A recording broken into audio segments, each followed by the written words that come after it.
Whoo, we are live. It's the UFC 272 weekend upon us. I almost called it the UFC 272 CombatCast. We don't have that affiliation. It's the Working Fans CombatCast. It's a man they call David Chevarooney. And before we get started, as always, check out this video. Are you a fan of pro wrestling, comedy, and combat sports? Then we have the podcast for you because we cover that and much, much more. Do you like to debate with your friends? Do we have the perfect segment for you? It's the 531, where we take any given subject, break it down to a top 5. From there, we debate it down to 3, and then into that number 1 spot. If you want to get a hold of us, find us on our social medias. Search Working Fans Podcast on any major social media platform. And if you want to find the podcast, search for us on any major podcast platform, as well as YouTube. Working Fans Podcast. We put in the work so you don't have to.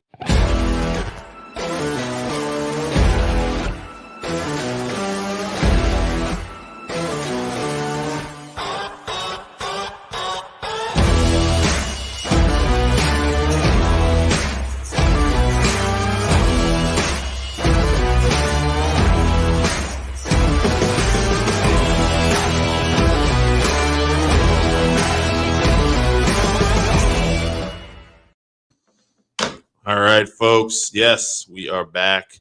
And Chevy, do we know what we got coming up the next few weeks here? Or? Yes, we do. March 12th, we got UFC Fight Night Santos versus Ankalaev. Then March 19th, we're going to be previewing UFC Fight Night Volkov versus Aspinall. And then March 26th, we're going to be previewing UFC Fight Night Blades versus Dukakis. So that's 2 heavyweight fight nights in a row. Yeah. Heavyweights. Hopefully we get some knockouts because we know how it goes with heavyweights. It's either going to be some banging fireworks or it's going to be we're tired. A lot of sucking wind for 3 rounds. Yeah. So, Randy, I see you in those comments. We'll get to you in a bit, bud. I do want to at least just mention the Cain Velasquez thing. Like anything else, last I looked, we don't have any information. We heard that apparently he's been arrested, attempted murder.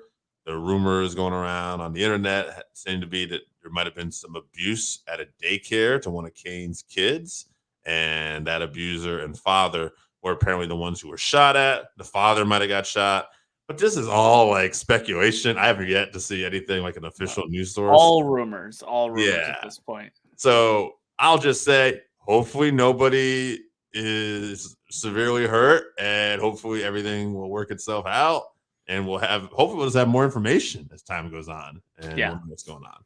But Cain's always I don't even want to say, but he's always been one of the good dudes. This isn't like a situation, right? So it's like, okay, we'll wait on information, but this is very surprising. Right. Well, one thing you don't want to do with any person, whether they're a good dude or a bad dude, is mess with their kids. So right. So if that is the case, right, that could turn a good dude into a bad dude for sure. Absolutely. That's why some of these rumors make sense. But again, that's speculation. We don't know. Right. We don't. So let's get to what we do know. There was some fights this weekend. Let's start off with Bellator. And Austin Vanderford, we talked about it going up against Mousasi. We said that experience was going to be the factor, and boy, it certainly looked like it. He just looked like he was gunning. He looked like a guy who was undefeated, going for a knockout. And I'm going to go ahead, Huddy, against a guy who was supremely skilled, tactical boxer, wrestler, whatever he wants to do. And he got taken out.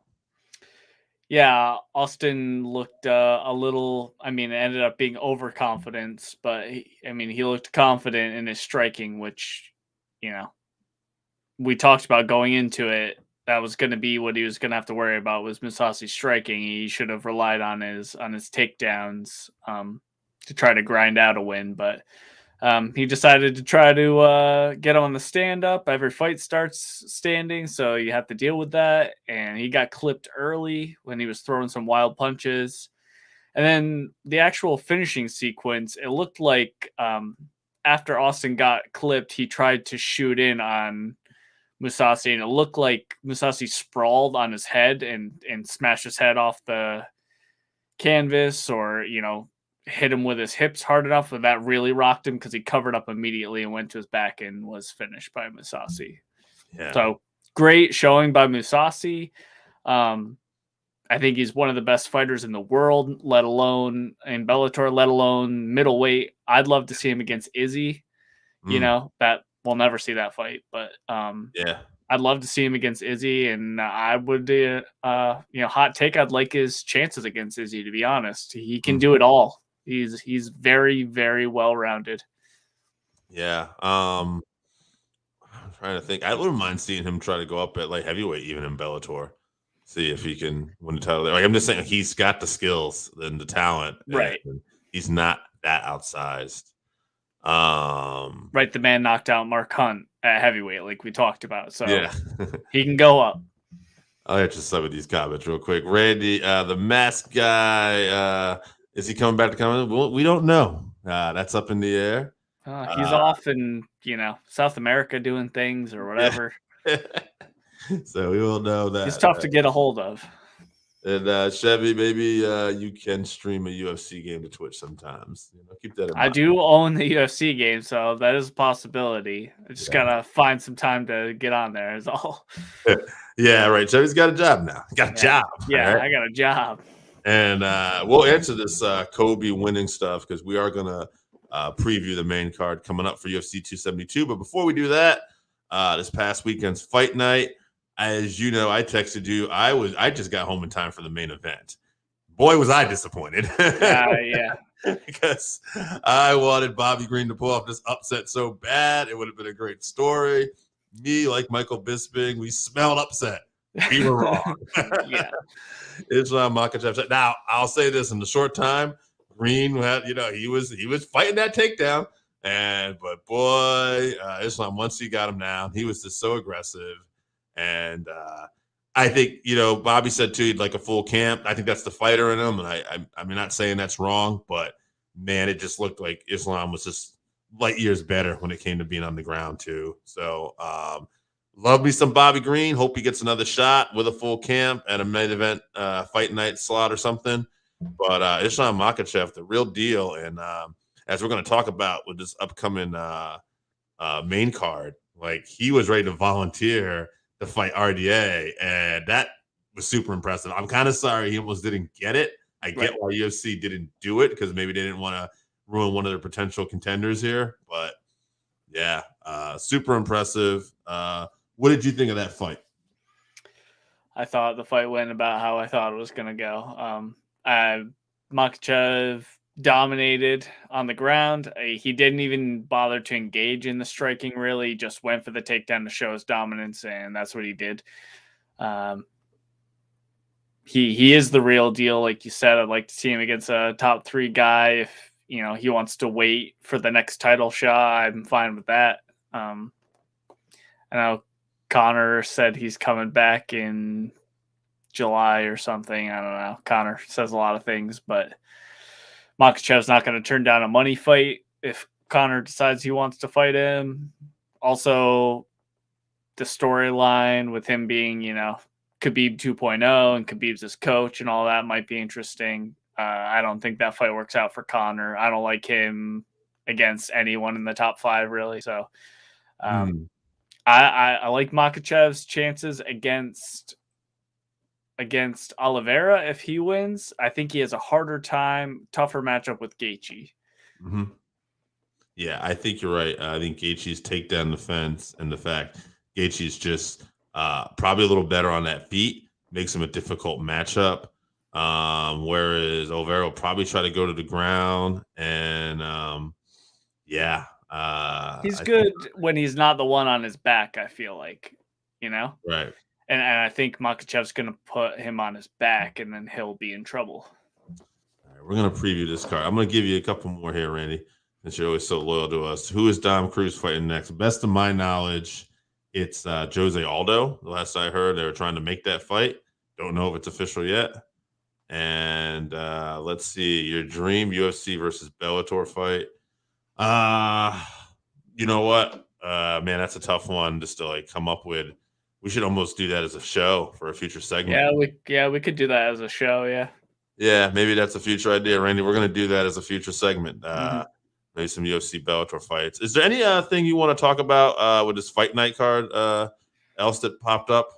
I mean, there were some good fights on there. Petrosian versus Rodriguez was a close fight, back and forth. There was a robbery on the card with Kim. Kim got robbed when she was fighting Cachoeira. That was a pretty good fight, especially the last round. Exciting. You and I shit on Wellington Turman. Yeah. Serkinov. We both picked Serkinov. I did not know that Turman was training with Glover, though. He had moved his camp to work with Glover. It showed for sure. His grappling was much better. He snatched that armbar on Serkinov real quick. He tapped like immediately. That was impressive. So shout out to him for making us eat some crow. The standout one was Armin Circassian. I can't pronounce his name. Armin versus Joel Alvarez. Joel Alvarez has 100% finish rate in all his wins, but he was still the underdog because Armin is, this, Eastern European world beater like all the other like Dagestani people. He has a loss to Makhachev before they got to the UFC, so there's a bit of a storyline there. He wants to get that fight back. Islam did say on the post show that they offered the fight to Sarkisian and he wasn't interested. He said he wasn't ready, but then he called him out after he won. So there's a little bit of heat there. He looked like a problem in the future. So keep an eye out on Armin. I think him and Islam may have a title fight at some point in the next few years. Yeah. Some good stuff there. That Wellington Truman, I did see that armbar actually on the highlights. Oh, snatched it quick. Yeah. Yeah, no joke. Man, let's see, Randy. Is Anderson Silva the worst injury you've ever seen in a fight, or something else? No, I think that still ranks up there. That and the Weidman leg. Yeah, him and Weidman. Yeah, which was the same injury. Yeah. Yeah, I never want to see those injuries again. No, that was very bad. Speaking of that. There was a grotesque. Yeah, that was that Armin versus Alvarez fight. Armin caught him with a real bad elbow right on the bridge of his nose at the end of the first round, and Bisping was saying they're going to stop the fight in between rounds because he was gushing blood. It was awful, but they didn't stop the fight, but he got stopped shortly after that. So yeah, and there was a girl too, Leslie something I want to say, who had a real bad ear injury. It looked like her ear was going to fall. She had her ear like ripped off. Yeah, that one was a bad one too. Yeah. Yeah, and then obviously the one last one I met, who actually ended up winning the fight, but Robbie Lawler had that real weird lip. That was bad. Also, it didn't turn out to be a terrible injury, but when Joanna's head swelled up against Zhang, that looked real bad. Right. So Silva and Weidman are the worst injuries we've ever seen, but some of these other ones were some of the more grotesque looking, like cuts or hematomas. Yeah. Or in those backyard fights when Kimbo was fighting backyard fights and he punched that guy and broke his orbital and his eye was like hanging out. I don't know if you saw that. That was old YouTube days, but that was a rough one too. And for your wrestling fans, Vader and Stan Hansen, where Stan Hansen punched Vader in his eye and his eye almost popped out of socket too. In Japan, you can check that if you want to see that. So UFC 272. First fight on this main card I got is Sergey Spivek. Yep, against Greg Hardy. Man, both these guys need a win. Spivek is 4-3 in the UFC. He does have a win over Tai Tuivasa, which is interesting too, early on before Tai went on this roll. Hardy is 7-4-1 overall. 2-fight losing streak. Knockouts both too, right? Yeah, well, actually, Spivak, interesting enough. So he's 13-3 overall, and of his 11 wins, there's finishes, 5 knockouts, 6 subs. I bring that up because I think that's interesting. So if this goes to the ground, unless Hardy has made some vast improvement, which doesn't seem to be the case ever in any of his fights when he goes. He's getting wrapped up. Yeah, he's getting wrapped up, and I don't know. 2-fight losing streak, man. I feel like the UFC wants Greg Hardy to win. Jesus. I just want to look at this here a little quick. His last loss was Tico. This is Spivek here. Tico and punches. He said one other one got knocked out. I don't know that necessarily he has a glass chin though. So I'm Right, it's heavyweight, so yeah, anything could happen. I'll go with Sergey. Something tells me Hardy's going to pull this off, but just looking at their records, I feel like Sergey should probably win this if it goes to the ground. So. Yeah, I would prefer the Sergey one, but I think based on watching his fights, if it gets to the ground, he has a huge advantage. But I just think that Hardy's athleticism isn't going to allow the fight to get to the ground. He's so fast and so powerful. I think he's probably going to catch Sergey early with something and probably knock him out and finish him, which is, like you said, what the UFC would probably prefer happen. Yeah. Yeah, I certainly would. And I guess that explosiveness is why I keep thinking Hardy's got the shot here. Like I always do. But yeah, screw it. I'm going to go Hardy too, round 1, just because I have a feeling that like that's how he wins his fights. If he doesn't knock him out in the first round, he's probably gonna get submitted. Yeah. We got an interesting welterweight fight here. Cowboy Oliveira, Brazilian Cowboy versus Kevin Holland. Holland is an interesting case, right? Because his last fight was a no contest, and he lost 2 before that. But before that, he had won 5 in a row. He had like a performance of the night like 3 times. The guy had like tied the most wins in the calendar year. Like he was really a star during the COVID. Right. In the bubble, he was great. Yes. And now, I mean, Brazilian Cowboy, I mean, this guy is definitely got a lot in terms of like, credentials, but he's on a 3-fight losing streak right now. Yeah. I was just double checking that. Yeah. And 2 out of 3 losses where he was finished too. He's always comes ready though. He always comes prepared. Big experience advantage, but I just feel like Kevin Holland's been taking his time. He seems like a guy that's always improving to me. I think Kevin Holland's going to get this done. I want to almost say by submission, but I think that's crazy because this is the Brazilian Cowboy. Like it shouldn't happen, but I don't know. I'll say decision. I'll say Kevin Holland gets it done by decision. So I think skills-wise, they're pretty comparable. I think Cowboy's problem is he goes into fights and he wants to be exciting, but he doesn't like use a lot of fight IQ. So he puts himself in dangerous situations. He gets wild, which is great for the fans because all his fights are exciting. Kevin will do that as well, but I think at a much more technical level. And I think that's going to come through on Saturday. And I think that Kevin is going to get the finish on Cowboy as well. I think it's going to be a TKO. It's funny that you say submission. I really think the only way he submits him is if he, knocks him down and like jumps on him and gets a submission. It won't be any technical grappling or anything like that. But I think he's going to TKO him. I'm going to say probably round 3, though. I think it's going to be fight of the night for sure. Most exciting fight on the card, I think. Yeah, I could see that.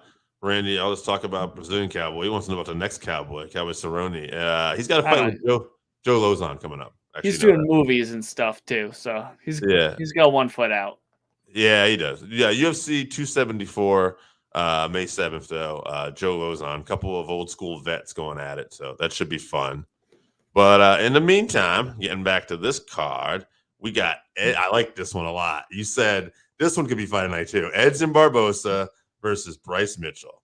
Barboza, God, what is he? I think he lost his last fight at this division, but he won his 2 prior to that and was looking really good. Let me double check that here. My notes are a little discombobulated. Yep, that was right. He lost to Giga there in his last one, which Giga's been on a roll. Before that, though, he beat Shane Burgos. He beat Makwan. That was that bad knockout on Shane Burgos where he got hit and then delayed knocked out. Yeah, I mean, he's got fight of the night 8 times, a performance of the night, and the old school knockout of the night when that was. Barboza is a beast. He is just, he's kind of, I don't want to say he's going to be in that Hall of Fame because he hasn't won a title, but he could be in the Hall of Fame. I think you could put him in there. Yeah, there's a lot of has maybe the greatest knockout of all time in the UFC was that Terry Edom wheel kick. That's been okay. Yeah. That being said, Bryce Mitchell is undefeated. Great on the ground. He's got performance of the night one time and a fight of the night one time. So he landed the twister on someone. So Matt Sales, yeah. So which is super hard to do. Now, this is a big step up for Bryce, though. Like, I don't feel Barboza. Like, when I was saying how Holland's going to beat Cowboy Oliveira, it's because part of me thinks Cowboy Oliveira is getting past his prime, and I think he might be on that. I don't feel that way with Barboza. I feel like maybe Barboza's a little past in a sense, like he's not going to beat that top 5, but I don't know if Bryce is ready for this. Mm-hmm. If he gets it done, I think he's gonna do it with takedowns, and he's gonna do it with pressure. He's gonna do it with takedowns. Shit. You know what? Yeah. Fuck it. Bryce Mitchell. He's pulling it off. He's gonna do it with takedowns, and he's gonna get a decision. That's my vote. What do you got? I think that Barbosa's takedown defense is too good. And he's good enough on the ground to defend himself long enough to get to his feet. And on the feet, he is much, much better than Bryce Mitchell. With that being said, apparently there's some heat between these guys. Bryce said some stuff about Brazilians, or I don't know, he's trying his best Colby Covington or something.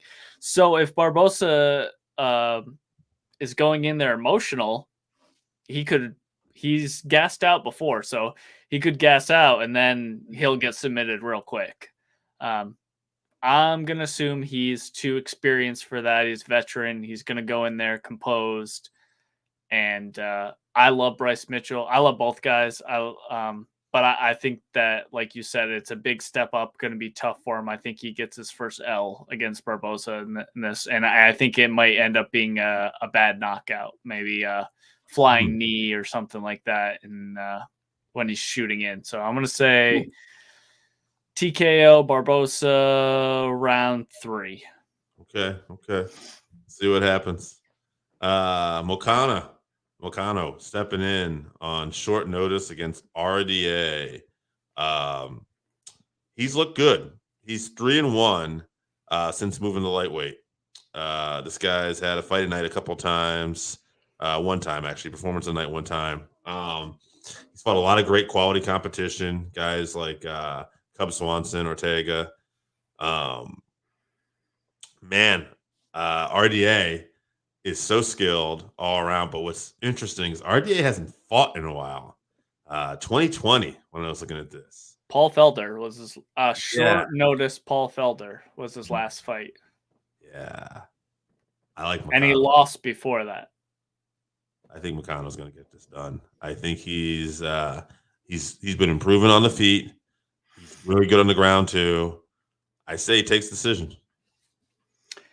I think this is really going to be based on if RDA is rested or rusty. So if he comes in rusty, I think Mokano gets his back early and submits him. If he comes in rested on the feet, while Hanato has improved his striking, RDA, I think, is still on another level.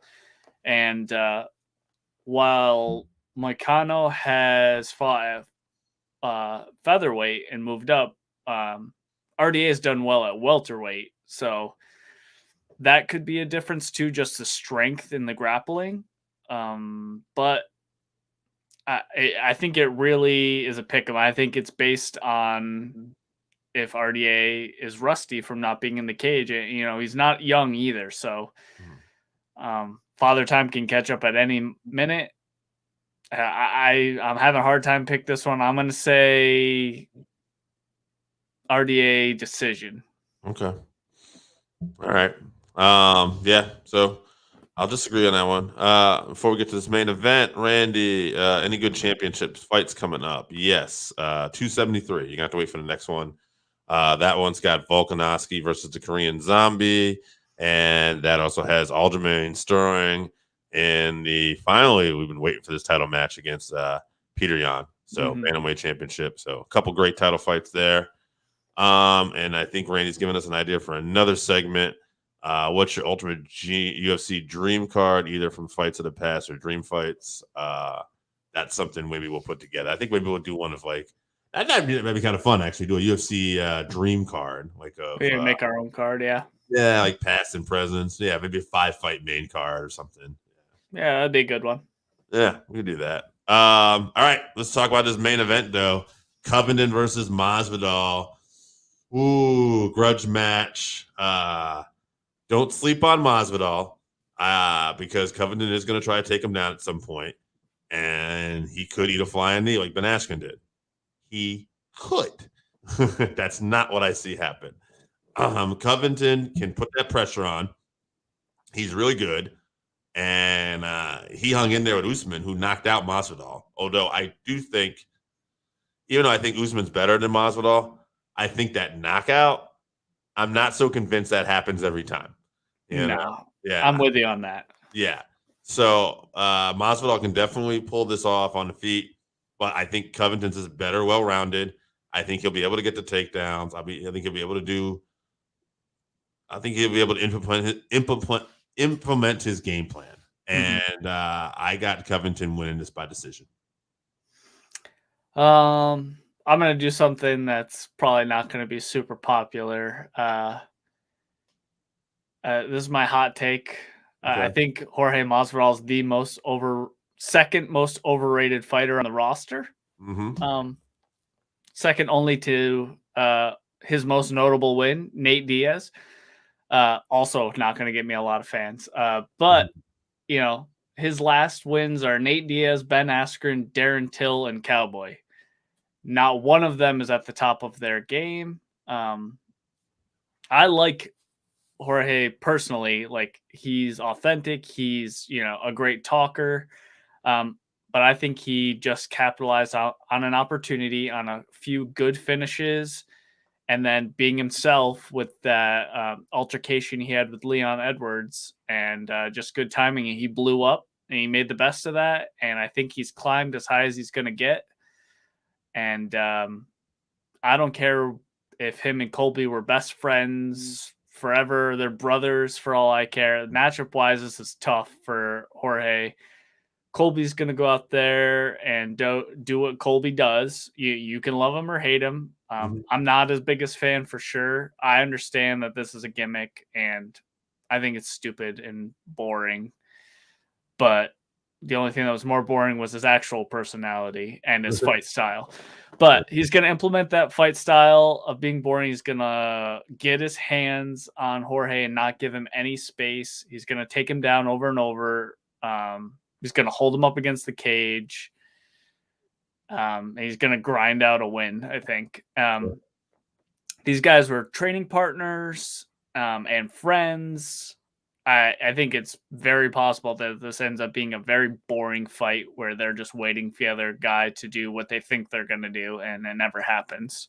Enjoy the undercard of this main card. Yeah. I think I'm with you. I think Colby, I definitely don't think he has a shot at finishing Jorge. I think this is going to be a very, I'm going to have to drink a Red Bull for this card, because I think this one's going to be late. We're going to be going a 5-round decision for Colby.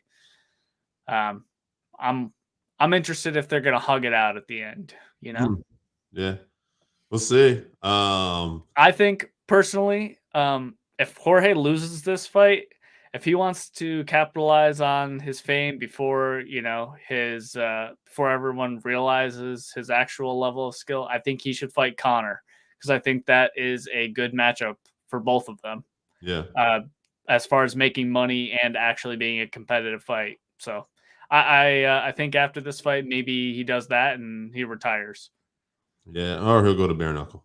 Or bare knuckle would be good for him. Yeah. They might throw a lot of money at him, and he could actually do well. Yeah. Yeah, He would do well there. Yeah. Yeah, so I can see that. Him and Mike Perry. Let's see that one. Also, that UFC 273 card I had mentioned in the comments for the next time fight. They had just recently announced too. Gilbert Burns and Khamzat Chimaev are going to fight. Khamzat has been just destroying competition, but he's been out for a while. You know, he had real bad injuries due to COVID, and his lungs got in really bad shape from his end. But man, this guy's been a beast. That being said, this is quite a step up in competition. I'll be interested to see how this goes as we get closer. Like to come back and against Gilbert. That's no slouch. No slouch. Has he had a fight since COVID? I'm trying to remember. Was that he fought Jingling? Oh, Jinglong. Yeah. He absolutely demolished. He just picked him up, carried him to the corner, and finished him. Yeah, he did. So he's looked himself. Okay, so that's the version we're getting against Burns. If he does that to Burns, like you gotta just send this man over to a title shot. Right? Usman better watch out. If he does that to Burns, Usman might be in trouble. He just picks him up, has his way with him. Like, At that point, Usman's in trouble, and then watch out middleweight. Is he? Gilbert's the real measuring stick. We're gonna know where Khamzat is at after this fight for sure, because we don't really know where he's at right now. Yeah, Randy, hopefully it is a fun card. We think it's going to be a fun card. We're just wondering once we get to that main event if the chemistry of this fight. It's like Usman, he's got some finishes lately, so he's been kind of like rocking the trend. But before that, for a long time, he was not an exciting fighter. And he had the Colby style of fighting. Right. But for whatever reason, when him and Colby get together, they cancel each other out because they're both so evenly matched that ends up being this great fight. Turns into a striking match. Yeah. Right. So I think people might be forgetting that, but that's not normally Colby doesn't have those kind of bangers. He's only had those kind of bangers with two people that I can think of. Well, no, one person, two fights, Usman. Yeah. He uses his striking to get into grappling range, and that's pretty much it. I mean, he beat up Robbie Lawler, but that's just because Robbie just fought the takedown, but he ate like a million jabs from Colby in that fight, Yeah. So. Yeah. Okay. Final question here. This is going to be for me, not you, obviously. I'm more excited for UFC or AEW Revolution. I wish AEW Revolution was on a Saturday, but they probably didn't want to go up against the UFC.